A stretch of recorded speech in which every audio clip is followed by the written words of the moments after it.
YouTube live session. My name is Tanya and I am a STEM educator at TAN 90. How are you doing? Please give me a thumbs up if you can see me or hear me. Meanwhile, you can also introduce yourself into the chat box. You can write about your name, from which city you're joining.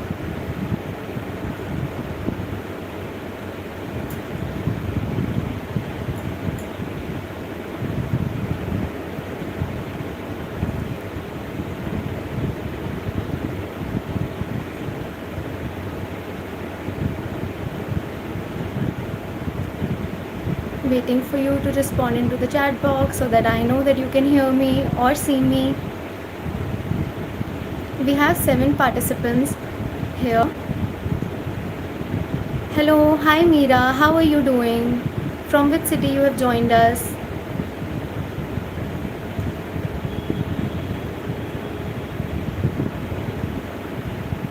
Hi Raj, how are you?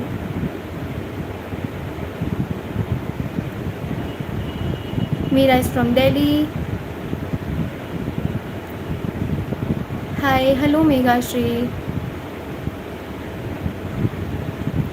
Raj is joining us from Bangalore.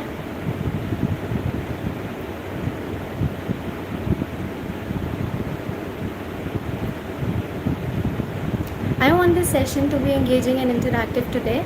So before we will begin, hi Bhuvna, how are you? So before we will begin, I want you to imagine that there are 3 STEM partners that have visited your school. And all of the 3 partners have engaging an impressive presentation. All of them are promising you the support throughout the year. All of them have the evidences for student projects, and all of them are providing you training throughout the year. Plus, all of the 3 partners are coming under your budget. Now my question is, what would be the first thing that would come to your mind before you will make any decision? Hi Rakesh. I want you to respond into the chat box that what would be the first thing that will come to your mind before you would make any informed decision. Bhuvna is saying price, maybe. Correct. There is no right or wrong response.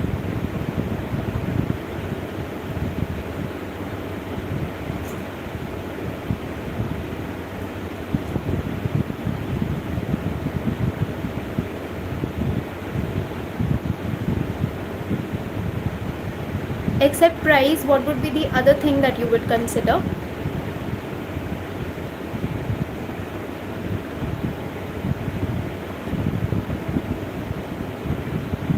Evidence of implementation, Bhuvna said. Exactly.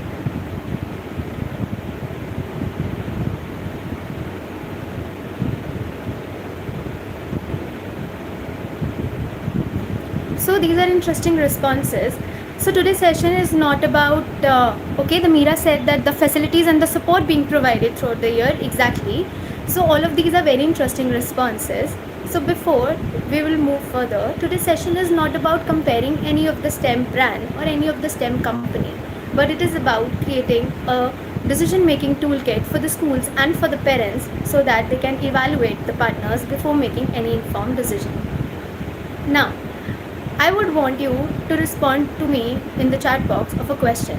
Have you ever seen any of the lab that has been started with such a excitement but went underutilized after few months? Please type yes if you have seen so. Type no if you haven't.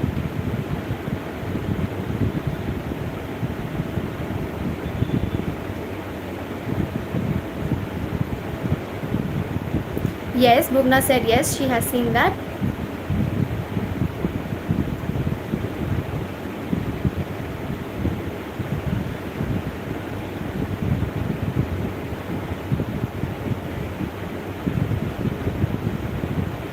Waiting for two more responses.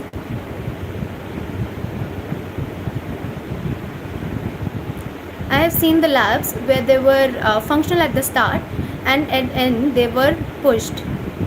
Exactly. Meera said yes. And that's exactly what happens. Generally what happens is that school in the beginning generally looks for the things that are easily visible to them. For example, technology, equipments, or presentations, but they only tell you a part of the story. Throughout the year, what matters is the support that a STEM partner provides to you. Now, I have a question. Let me know that in 6 months, what would be more important to you? Whether the support or the equipment? Some background noise is coming, maybe fan. Okay.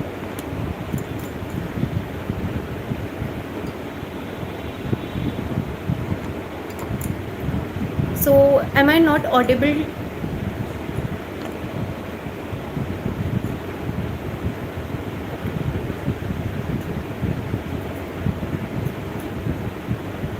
So I repeat my question. My question was that in 6 months, what would be more important? The support that is being provided by the STEM partners, or the technology or the equipments that they are providing? Hello, Soumitra.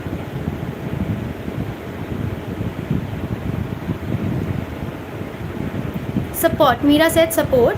Bhuvna said both. Both are important. Yes. Equipments are important as the support is. And that's exactly what we are going to talk about, that a strong STEM partner is something that provides you support throughout the journey, even long after the lab is being set up. So for that, we will need to understand the toolkit or the parameters or the focus area that we will be needing to evaluate the STEM partner before making any decision. These 4 areas are: the first one is training depth, the second is continuity and support, the third one is assessment and learning outcomes, and the fourth one is about support and accountability. So the first part, where we talked about training depth, you need to ask the partners questions related to what kind of training that they are providing, how frequent they will provide the training, and how they will support the new teachers. Please let me know that what would be better, one-time training at the beginning of the program or throughout training, like continuous training throughout the year. What would be more better or impactful?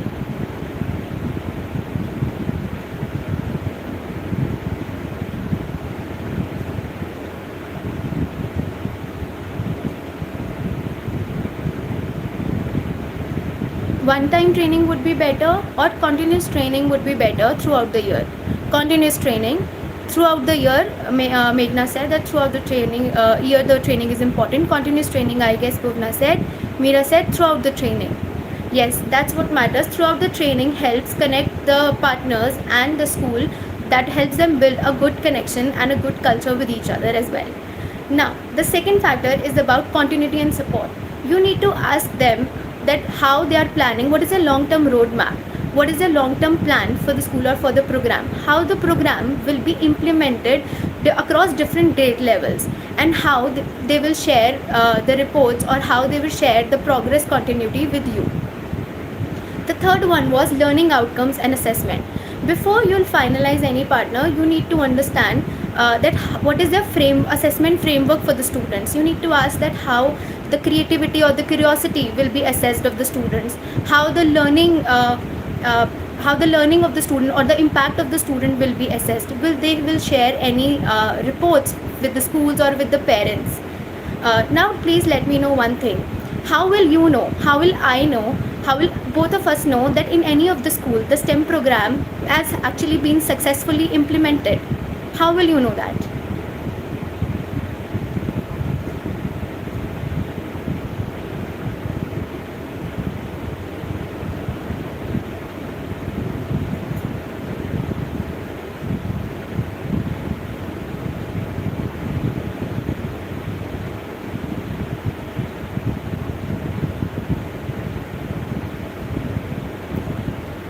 I repeat my question. If you or me, if anybody has to see that in a particular school the STEM lab or the implementation has been happened successfully, how will we know that?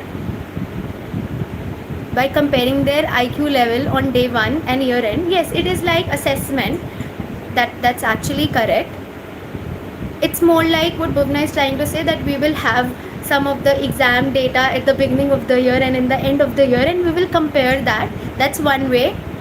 Through artifacts, observation and assessment. Exactly. Through artifacts. Can you explain artifacts a little bit more? What kind of artifacts? Improvement in student problem solving, critical thinking, creativity and teamwork skills, Meghna said. Soumitra said based on assessment and the outcomes in the form of projects and growth. Yes, we can see student projects is one of the way by which we'll know that that the implementation has been happened successfully. Pictures, models, videos. Yes. Now the last and the fourth one is support and accountability.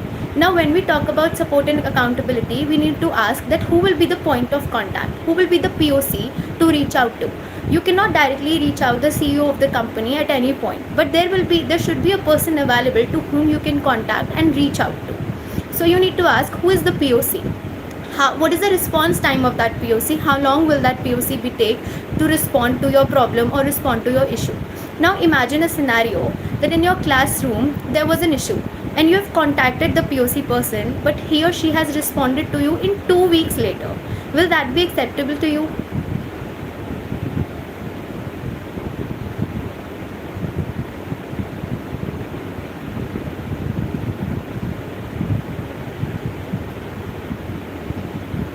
Bhuvna said no.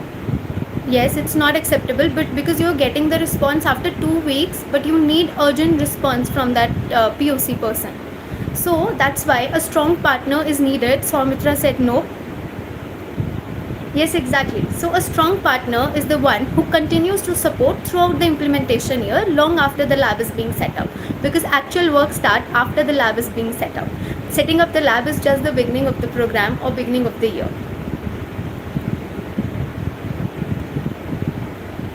Okay, now as we have discussed the evaluation toolkit, let's move on to some of the major red flags we need to be concerned of or we need to think of before we'll make any of the informed decision. One of the red flag is that if they are providing you one-time training with no follow-up throughout the year. The second would be if they have no assessment framework. Then third is that they have no framework or no support present, that their support is basically unclear.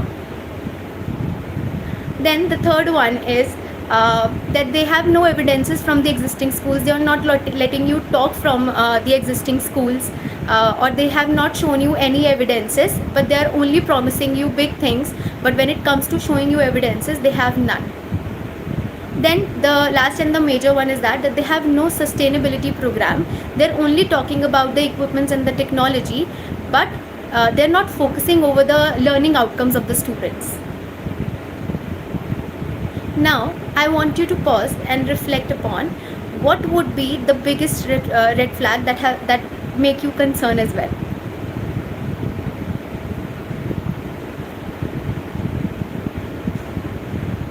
Or you can also type if you can think of any red flag which we have not discussed.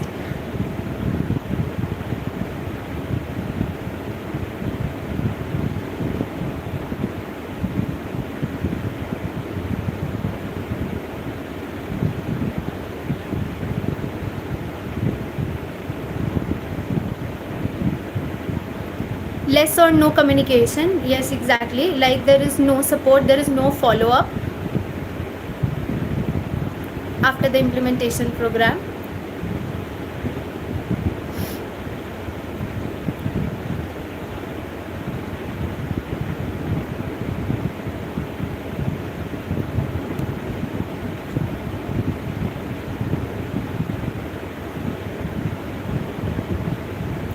Not showing any year or reports. Yes, if they're not showing you any reports by the end of the year or if they are not showing you any kind of review after some of the months, that is one of the red flag that the company has.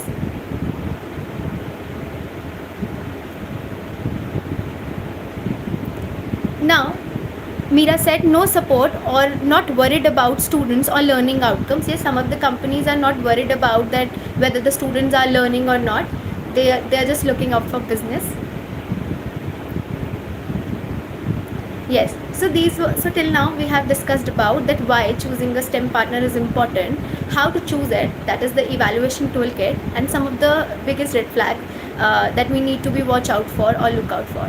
In this time, we have also discussed some of the questions that you can ask from the partners before signing any of the agreement, because in case of training, in case of evidences, support, continuity and sustainability of the program. Soumitra says, follow up nothing, and I think red flags are good if we know it as early as possible. Exactly. Before signing anything, if we know what the red flags are, it is going to save us from a lot of trouble. Thank you, Soumitra, for saying that. So let's move ahead. I want you to think about any of the STEM partner that you are currently working with or you are considering to work with in the future. Please let me know what is the one thing, what is the one strength that they demonstrate.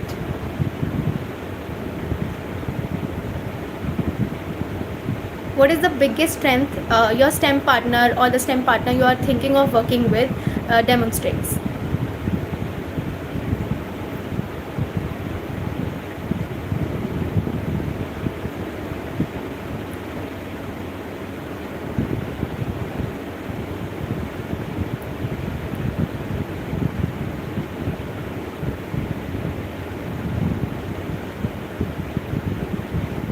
Right, at least one strength. There might be some strengths that your STEM partner might have.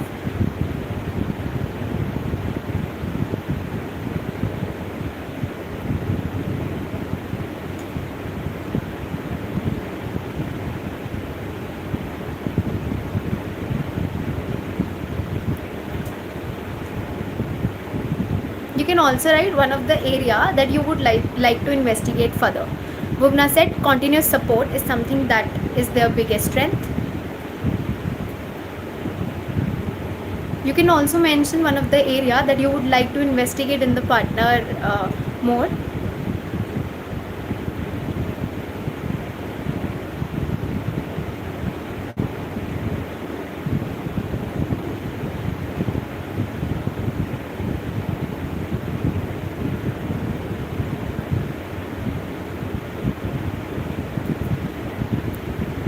Yes. So I asked two questions. One thing is that what is the biggest strength that your STEM partner or the partner you are considering working with shows, and the second one is what is the one thing that you would like to investigate further.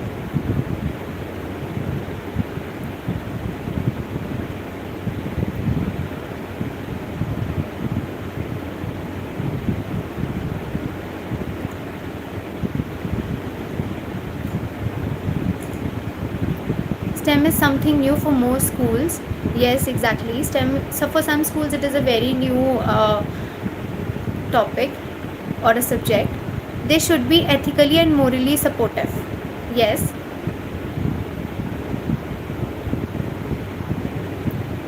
Thank you, Soumitra, for sharing that.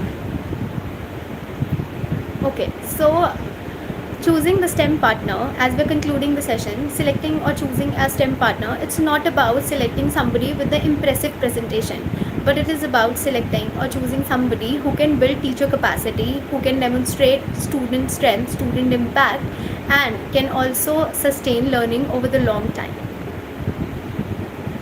Thank you everyone for making this session engaging and very, very interactive. So for that, what we have done also is we have created the reference for you. One is the evaluation STEM kit. The second is the red flag list and the list of some of the vendors, STEM vendors that you can look for. These three resources will be available in the description box after the session is being completed. Meera says their communication and support, one thing to investigate is ease of the program implementation and practicality of the program. Yes, exactly, Meera. Thank you so much for responding. I want to thank everyone for actively participating into the session and making this a very interesting and engaging session. Thank you so much for your participation. If you have any queries or any questions, you can visit our TAN90 website, or you can also contact us on our Instagram handle, which is @hello TAN90. Thank you so much. Thank you everyone. We will be looking forward to see you into the next session, that is next Friday. Thank you so much.